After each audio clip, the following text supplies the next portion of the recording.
ratich oganda to nitiere kidienje mopogore opogore. Michiwono iwacho ni article 37 mawacho ni rights to freedom of association.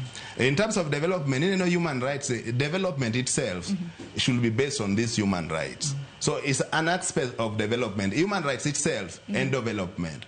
Currently, this other aspect, kaka wawacho ni right to health. Mawawe article 43, this social economic rights. To wangene to health standard makenya kane dudu kane poko bedo president 2022. Japiny kaka Sharon kane dhi hospital ni thiedhi gi pesa di to sani thiedhi gi pesa di. Adwa nyisi ne ati national government is in charge of this national health policy.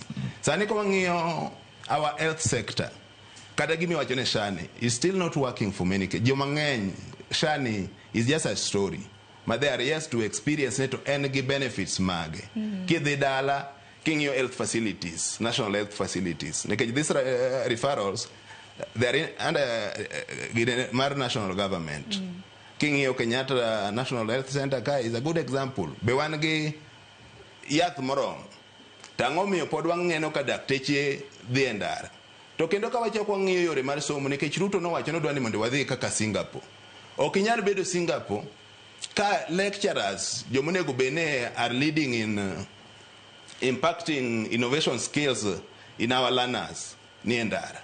To ok be wanyal bedo industrialized nation ka education sector sani capitation ma school no bedo reduce Sharon.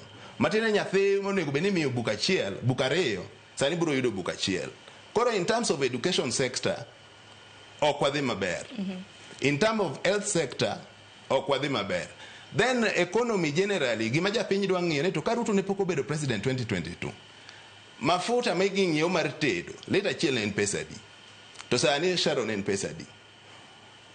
Petrol 1 liter ne en pesa di ka Ruto ne pok obedo president. Sani en pesa di.